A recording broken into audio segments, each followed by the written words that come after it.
और आज जो संदेश मैं आपके सामने लाई हूँ उसका शीर्षक है रूपांतरित, ट्रांसफॉर्म्ड। और वो आता है दूसरे पद से, जहां पर लिखा हुआ है, इस संसार के सदृश न बनो परंतु तुम्हारे मन के नए हो जाने से तुम्हारा चाल चलन भी बदल जाए।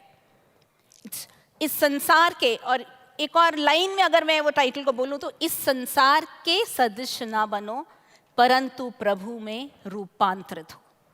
इसके पहले कि हम इस वचन में और गहराई में जाएं, आइए हम प्रार्थना करेंगे। आज यदि आप उस भूख के साथ बैठे हैं तो परमेश्वर आपसे बातचीत करेंगे। किसी व्यक्ति विशेष को ना देखें, मेरी ओर ना देखें, लेकिन उस पवित्र परमेश्वर की ओर देखें और वो आपको आशीषित करेगा। आइए प्रार्थना करें। प्रेमी पिता परमेश्वर, धन्यवाद आपकी उपस्थिति के लिए। आपका वायदा है, जहाँ 2 या 3 आपके नाम से एकत्रित होते हैं, आप वहाँ होते हैं। प्रभु, हम उससे कई अधिक हैं और सच्चे मन से आपकी ओर देखते हैं। हमसे बातचीत करें, आपका वचन हमें छूने पाए, वो दोधारी तलवार हमारे आर पार होने पाए और हमें हमारे जीवन को बदलने पाए। यीशु के नाम में हम मांगते हैं, आमेन, आमेन।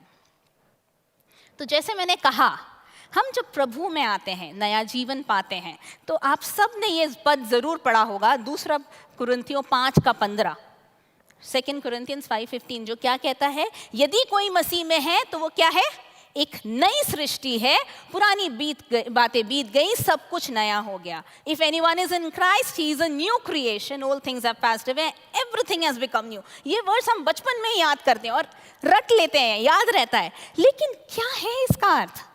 जब पौलुस ये कहता है कि पुराना मनुष्य चला गया, नया, सब कुछ नया हो गया, रोमियो 12:2 में वो कुछ और भी बताता है। और क्या कहता है रोमियो 12:2 में? अगर हम पढ़ें, उसमें लिखा है, और इस संसार के सदृश न बनो, यही मैंने पढ़ा था, परंतु तुम्हारी बुद्धि के नए हो जाने से तुम्हारा चाल चलन भी बदलता जाए, जिससे तुम परमेश्वर की भली और भावती और सिद्ध इच्छा अनुभव से मालूम करते रहो। आज का जो वचन है वो ये है कि हमारे मन का रूपांतरित होना, और जब वो रूपांतरण होता है तो हम नए बन जाते हैं, और वो सिर्फ एक चेंज नहीं है, वो एक ट्रांसफॉर्मेशन है। ऐसा ही कुछ कार्य परमेश्वर हमारे मन के साथ करना चाह रहे हैं। He wants to renew our mind, हमारे मनों को नया बनाना चाहते हैं, और उसी से हमारा जीवन बदलता है।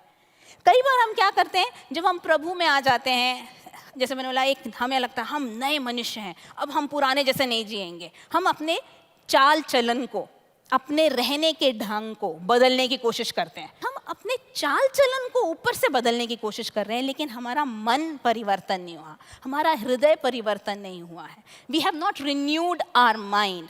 और जब वो एक्चुअली हमारे जीवन को बदलने की शुरुआत कार्यों को बदलने से नहीं है, हमारे मन को बदलने से होता है। और वो परमेश्वर करना चाहते हैं यदि हम उसको, अपने आप को उनके हाथ में सौंपें। मैं आपको एक और पद बताना चाहूँगी, ये पौलुस खुद ही लिख रहा है, इफिसियों की पत्री, उसका 4 अध्याय, उसके 22, 23 और 24, 3 पद हैं, और इन 3 पदों में 3 बातें बताई गई और बहुत ही सुंदर है। यदि आप मेरे साथ इसको पढ़ेंगे तो आप उसके साथ साथ समझ पाएंगे।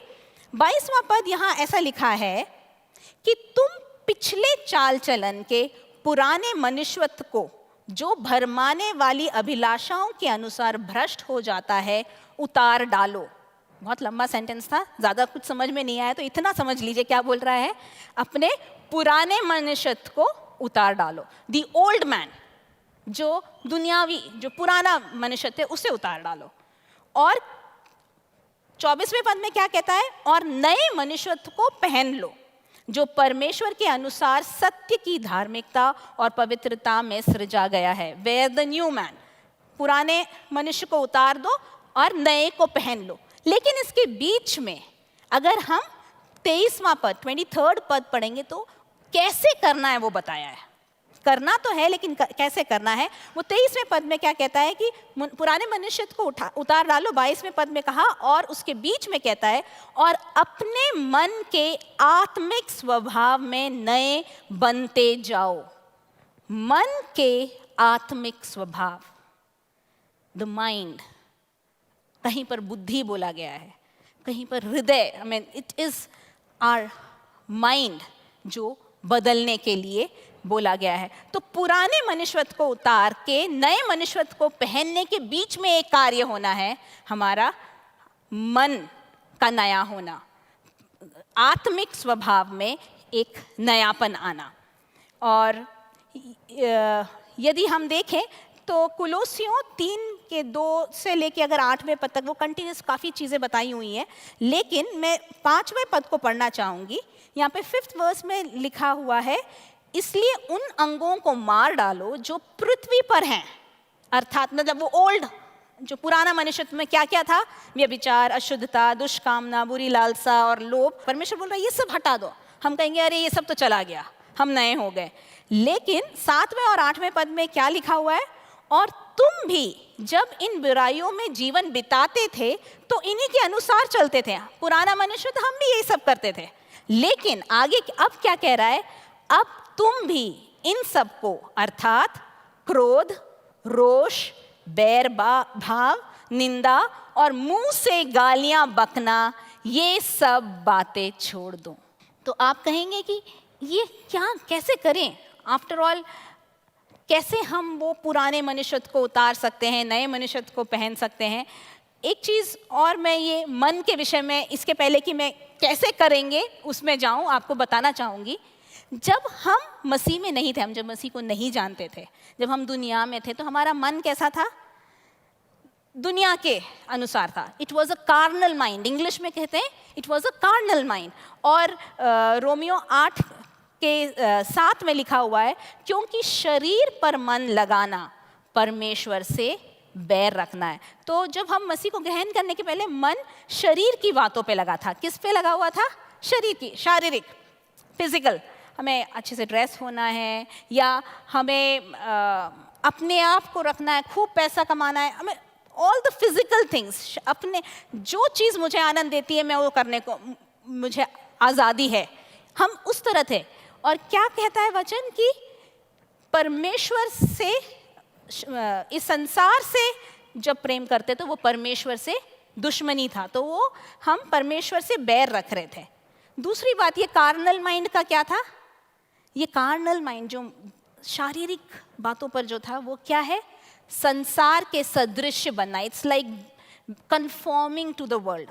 इस संसार की तरह ही बन जा रहे थे हम कैसे जीते थे? जैसे दुनिया वाले जी रहे हैं। हमें कोई प्रिंसिपल्स नहीं होते। कुछ लोगों के होते हैं ज़रूर, मैं ये नहीं बोल रही कि दुनिया में किसी के कोई प्रिंसिपल्स नहीं होते। कुछ लोग बहुत ट्रूथफुल होते हैं, उनके अलग अलग प्रिंसिपल्स होते हैं, लेकिन परमेश्वर का वचन नहीं होता है हमारा प्रिंसिपल। हम दुनिया के हिसाब से जो सही है वो करने को तैयार होते हैं। हम ये सोचते हैं कि कोई बात नहीं, हमारा एम क्या है? पैसा कमाना, वो हमारा लक्ष्य है। हम उस लक्ष्य में पहुंचना चाहते हैं, चाहे हम रास्ता कोई भी अपनाएं। ये शायद संसार का तरीका हो सकता है, लेकिन परमेश्वर का वचन ये नहीं कहता। परमेश्वर का वचन हमें सिखाता है कि हमें उस सत्य के मार्ग में, ये वचन क्या है? सत्य है, और इस सत्य के मार्ग में चलना है। हमें झूठ या गलत मार्ग में नहीं चलना। और मैं आपको बताना चाहती हूँ, जब हम उस पे चलते हैं तो परमेश्वर हमें ऑनर करता है, वो हमें आदर देता है, वो हमें आशीषित करता है। तो जो पुराना मनुष्य था वो क्या था? परमेश्वर से बैर रखता था, संसार की तरह था, और क्या है? शरीर की बातों पे उस पे लगा रहता था। लेकिन जिस दिन हम प्रभु को जानते हैं, एक रिन्यूअल वहीं हो जाता है। जिस दिन आप प्रभु को ग्रहण करते हैं ना, एक प्रोसेस वहां होता है। वो कंप्लीट नहीं है, देयर इज अ स्टार्टिंग।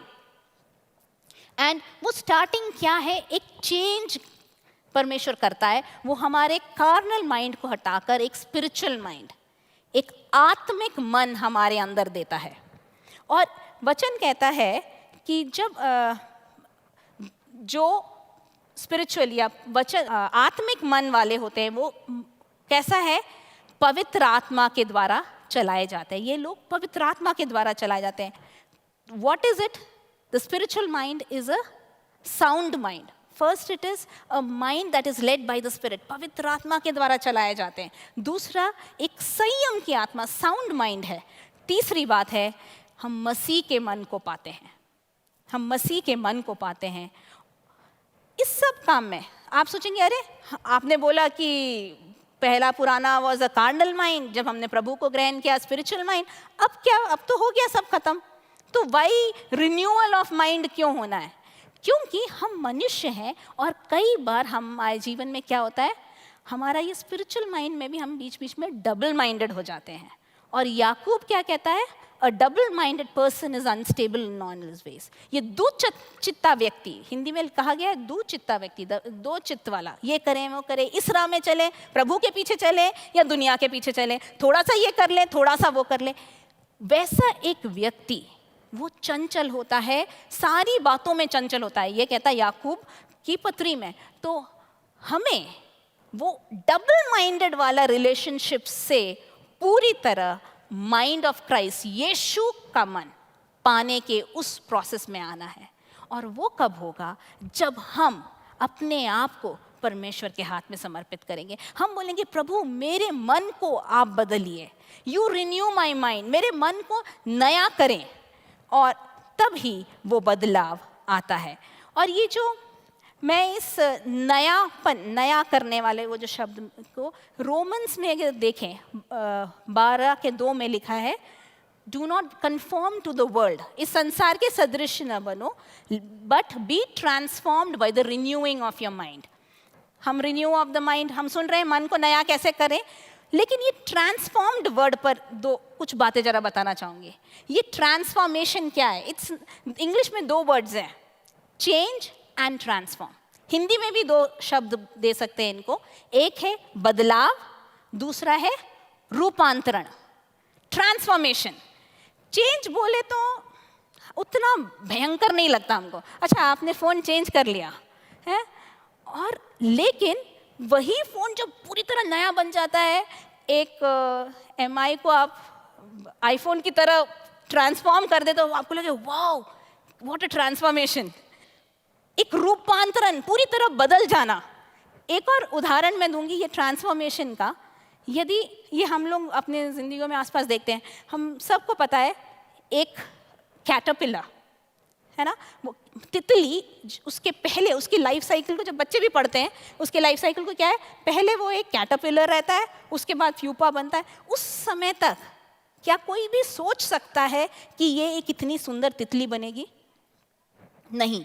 आप जब उस कैटरपिलर को देखते हो तो आपको घिन लगती है, आप उसको उठा के फेंक देते हैं। किंतु उसी समय, कुछ समय के बाद, वो प्रोसेस कंप्लीट होने के बाद, वो इंग्लिश में एक्चुअली जो बायोलॉजिकल टर्म है मेटामॉर्फोसिस होता है, उसके बाद क्या होता है, एक सुंदर तितली उसमें से निकलती है। ये जो ट्रांसफॉर्म्ड रोमन्स 12:2 में जो यूज़ किया गया है, वो वर्ड, उसका जो मूल अगर आप यूनानी में देखेंगे, ग्रीक में देखेंगे, यहाँ जो ट्रांसफॉर्म्ड के लिए जो वर्ड यूज़ किया वो मेटामॉर्फोस की तरह ही वर्ड है। और यही वर्ड यूज़ किया गया था जब यीशु का ट्रांसफिगरेशन हुआ था। पहाड़ पर यीशु का जो चेंज हुआ था और पतरस, यूहन्ना और याकूब उनके साथ थे, वो जो हुआ था और यहाँ पर ट्रांसफॉर्म्ड जो वर्ड है वो दोनों एक है। तो पौलुस ये कह रहा है कि हमारे मन के बदलने से ऐसा एक ट्रांसफॉर्मेशन हमारे जीवन में आना है। यही है, जैसे आप याद रखिए कि वो तितली को, वो पहले कितना ही अजीब सा रूप था, किंतु प्रभु में आने के बाद आपका जो मन नया हो जाता है तो आपका जीवन बदल जाता है। ऐसा ही एक ट्रांसफॉर्मेशन देखने वाले देखेंगे कि आपके जीवन में एक बदलाव है, और वो आपसे खुद से नहीं होता है, वो परमेश्वर का आत्मा आपके अंदर इस कार्य को करता है। तो आज जब हम इस बात को देख रहे हैं, रोमियो 12:2 में से मैं 2 बातें आपके सामने रखूंगी। एक है इस संसार के सदृश न बनना, और दूसरा है अपने मन का नया करना, रिन्यूइंग योर माइंड। कैसे हम अपने मन को रिन्यू माइंड, आप सुन रहे हैं ट्रांसफॉर्म हो जाओ, लेकिन होना कैसे है, करना कैसे है? बहुत ही प्रैक्टिकल, इट इज़ समथिंग जो हमें दिन प्रतिदिन जिसके अनुसार हमें जीना है, और वही है। तो उसके पहले जो पद था संसार के सदृश न बनो, उस पर थोड़ा सा मैं बोलना चाहूँगी। अगर इंग्लिश में जो वर्ड है कन्फॉर्म, उसका अर्थ ये होता है कि सारे जो, या सदृश जो हिंदी में बोला गया, दूसरों के जैसे बन जाओ। कई बार क्या होता है, हम मसीह भी, हम जो विश्वासी हैं, हमको भी लगता है यार मैं बहुत अलग से ना दिखूं, चाहे मेरे ऑफिस में हो, चाहे मेरे फ्रेंड्स के बीच में हो। कई बार हमें फील होता है कि ऐसा ना हो कि सब हमें अलग कर दें, क्योंकि हमारा जीने का ढंग अलग है, हम वो काम नहीं करते जो वो करते हैं। तो क्या थोड़ा बहुत मैं उनके जैसे ही बन जाऊं? और जैसे एक वर्ड यूज करना चाहूंगी, कैमोफ्लेज। कैमोफ्लेज क्या होता है? गिरगिट देखिए आप लोगों ने, गिरगिट क्या होता है? वो अपने रंग को बदल सकता है और अपने जो बैकग्राउंड से मैच कर लेता है ताकि वो पहचाना ना जाए। और वो क्यों करता है? अपने आप को प्रोटेक्ट करने के लिए, अपने आप को खतरे से बचाने के लिए। कई बार हमारे जीवन में भी यही हो जाता है। हम क्या करते हैं? दुनिया के सदृश हम कैमोफ्लेज कर लेते हैं अपने आप को। जब संसार में, अरे यार मेरे मित्र लोग मजाक ना उड़ाए, अरे आ गया फिर से वो गॉड गॉड करने वाला, या सत्य की राह में चलने वाला, या सत्य की राह में चलने वाला, ऐसे मजाक होते हैं। तो उससे बचने के लिए हम क्या करते हैं? उनकी तरह थोड़ा सा मिल जाते हैं। ठीक है, फ्रेंड्स के साथ सब लोग पार्टी कर रहे हैं, एक पैग लगा ली, रोज तो नहीं करता, किसी एक दिन थोड़ा सा ले लिया, तो क्या फर्क पड़ता है? कन्फॉर्मिंग टू द वर्ल्ड, संसार के सदृश बनना। लेकिन ये न करना आसान नहीं है। और जो उस जगह स्टैंड ले ले, उनके जीवन में वही एक विजय शुरू हो जाती है। मेरे प्रियो, मैं ये बताना चाहूंगी, ये दैट्स व्हाट आई सेड, एक दिन का प्रोसेस नहीं है, एक मैजिक नहीं होता है। हर एक दिन, हर एक पल हम उस जीवन को जी रहे हैं। और उसी का एक उदाहरण मैं बाइबल में से बताना चाहूंगी, हम सब जानते हैं। वो है दानियल की पुस्तक 3 अध्याय में शद्रक, मेशक और अबेदनगो, 3 जवान यहूदी जवानों की कहानी है। हम सब जानते हैं कि वो क्या, इज़राइल से उन्हें पकड़ के लाया गया था। वो एक अलग देश में, एक दूसरे देश में बंधुओं के रूप में लाए थे। वो तो परमेश्वर का अनुग्रह था उन पर कि वो बुद्धिमान निकले और उनको सारी बुद्धि, और जब वो टेस्ट हुआ तो उन लोग उसमें इतने चमके कि उन्हें एक अच्छी पोस्ट पर राजा के वहाँ रखा गया। अब था, उनको लग रहा था कि यार सब अच्छा है, बढ़िया। और उसी समय राजा का मन बदलता है, वो एक नया रूल निकालते। उनके सामने ये चैलेंज था, क्या वो संसार या उनके आसपास के लोगों के सदृश बन जाएं, उनके साथ थोड़ा सा झुक जाते हैं, मन में नहीं करेंगे लेकिन थोड़ा सा सब लोग, ताकि मैं अलग से ना दिखूं, हम अलग से ना दिखें। हो सकता था, मैं ये मेरी कल्पना है, उनके मन में कितना वो हुआ होगा। मैं होती तो भी शायद सोचती, बाप रे इतना बड़ा, क्यों लोगों की नज़र में पड़ना, किसी को नहीं पता चलेगा, हम ऐसे सोचते। लेकिन वहाँ पर वो तीनों इस निर्णय को लेते हैं, और जहाँ वो ये निर्णय लेते हैं, संसार के सदृश नहीं बनते हैं। क्या होता है? सबकी नज़र उन पर पड़ती है, राजा की नज़र उन पर पड़ती है, और राजा बोलता है कि इसका दंड क्या है? आग की भट्टी में। और वो इतना क्रोधित होता है, 7 गुना उसको और गर्म कर देता है। वहाँ पर इन जवानों का जो उत्तर है वो मुझे बहुत एनकरेज करता है, बहुत ज़्यादा एनकरेज करता है। उनका जो उत्तर होता है कि वो कहते हैं, हम जानते हैं कि हमारा परमेश्वर हमें इस धधकती हुई आग से बचा सकता है।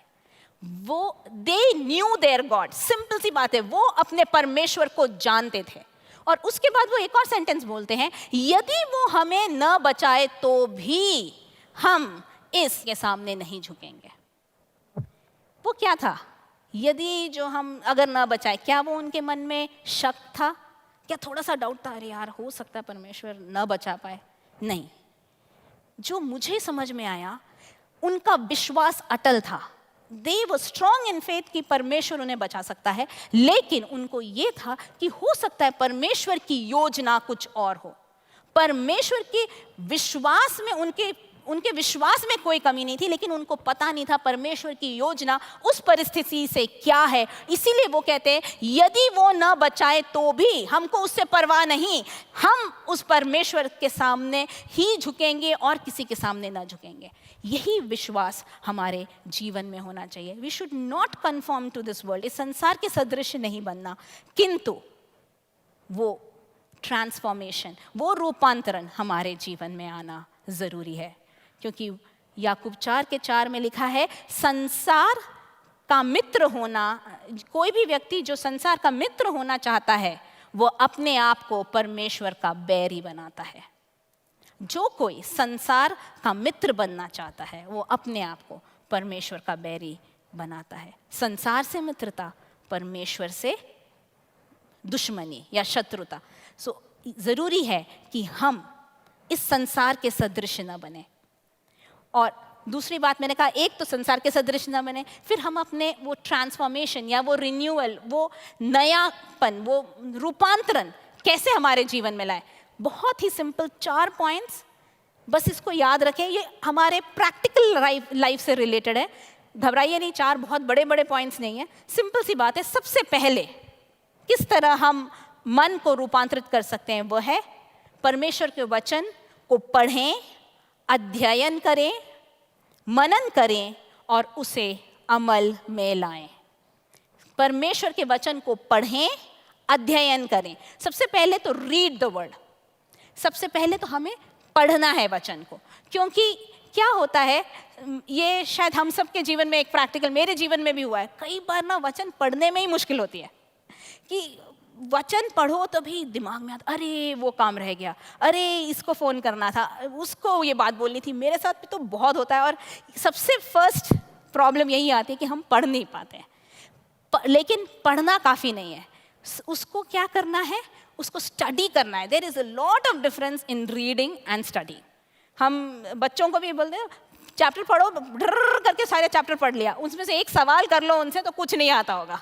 पढ़ लिया उन्होंने लेकिन समझा कुछ भी नहीं है। कई बार हम भी परमेश्वर के वचन के साथ यही करते हैं, अरे वो अपने बाइबल रीडिंग कार्ड में टिक लगाना है ना, इसलिए पढ़ लिया। या फिर अपने आप को एक तसल्ली देने के लिए, आज के दिन 24 घंटे में अगर वचन नहीं पढ़ा तो यार कैसे मसीही हैं, इसीलिए हम पढ़ते। कई बार ऐसा नहीं है। मैं वही भाई जयवंत ने जब वो वचन बोला कि परमेश्वर का वचन 2-धारी तलवार है, तो वही मैं सोच रही थी, सही बात है। यहाँ खड़े होके बोलना सिर्फ आपके लिए नहीं है, वो 2-धारी तलवार है। आपको तो काटता ही काटता है, मुझे भी काटता है। तो आज ये जो वचन जो मैं शेयर करी, बहुत ही प्रैक्टिकल चीज़ें हैं आपके लिए और मेरे लिए, सबके लिए है। सबसे पहले वचन को पढ़ें, अध्ययन करें, स्टडी करें और उस पर मनन करें, मेडिटेट करें कि आखिरकार क्या है।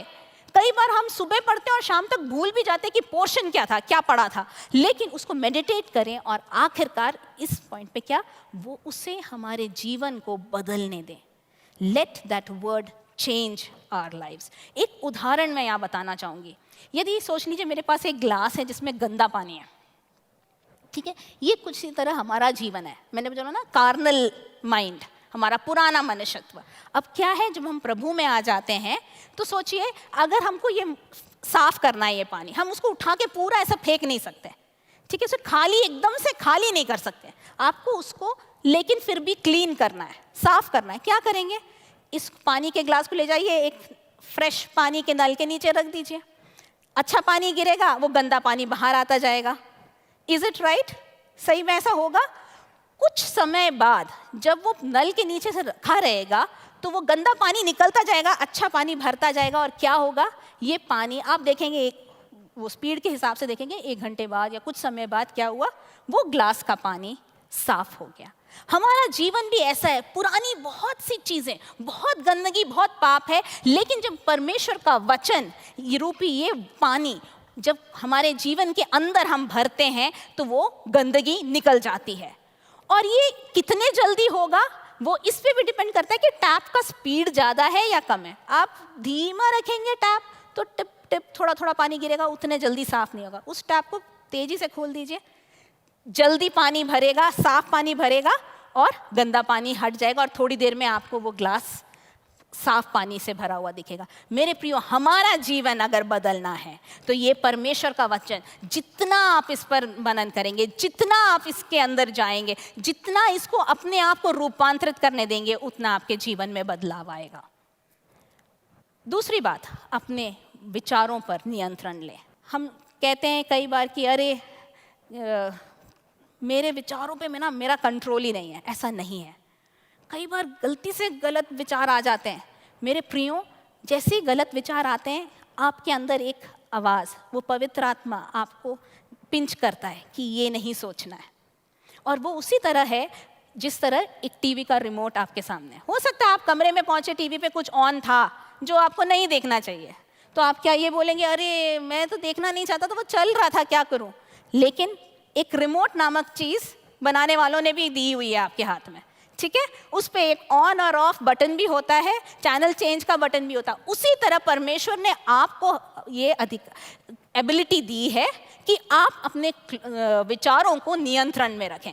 तो इसीलिए फर्स्ट तो वचन को अपने जीवन में लाइए, दूसरा अपने विचारों पर नियंत्रण लें, उसको बदलें, चाहे उसको परमेश्वर प्रभु यीशु के अधीन करें। दूसरा कुरिन्थियों 10:5 क्या कहता है? सो हम कल्पनाओं को और हर एक ऊंची बात को जो परमेश्वर की पहचान के विरोध में उठती है खंडन करते हैं और हर एक भावना को कैद करके मसीह का आज्ञाकारी बनाते हैं। हमें वो एक प्रोसेस है जो करना अपने आप नहीं होगा। हम क्या करते हैं, हर एक गलत बात को मसीह के आज्ञाकारी बना देते, उसको हटाकर हमारे भावनाओं को, हमारे विचारों को मसीह का अंडर ले आते हैं। तीसरी बात, ध्यान रखें कि आप अपने मन में क्या भर रहे हैं। Be careful what are you feeding yourself. वो ग्लास वाला ही एग्जाम्पल मैं बता रही हूँ। आपने ग्लास में जो गंदा पानी था, टैप खोलकर तो अच्छा पानी भर दिया और वो क्लीन हो रहा है।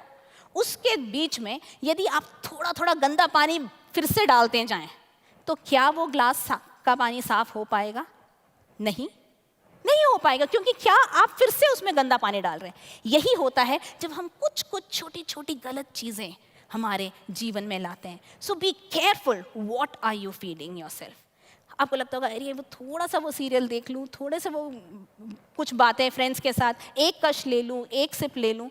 मेरे प्रियो, आप अपने जीवन में क्या भर रहे हैं, किस पर आप फीड कर रहे हैं? वो एक गीत था, great change since I was born. एक बहुत बड़ा बदलाव जब से मैं उद्धार पाया, क्या वो हमारे जीवन में है? फिलिपियों 4:8 में पौलुस उसके लिए एक बहुत अच्छी बात बताता है। वो कहता है, निदान है भाइयों, जो जो बातें सत्य हैं, जो जो बातें आदरणीय हैं, जो जो बातें उचित हैं, और जो जो बातें पवित्र हैं, और जो जो बातें सुहावनी हैं, और जो जो बातें मन भावनी हैं, निदान जो जो सद्गुण और प्रशंसा की बातें हैं, उन्हीं पर मन लगाओ, ध्यान लगाओ। हम कर सकते हैं, it is something that is in our hand, कि उन बातों पर ध्यान लगाएं जो परमेश्वर के वचन के अनुसार है।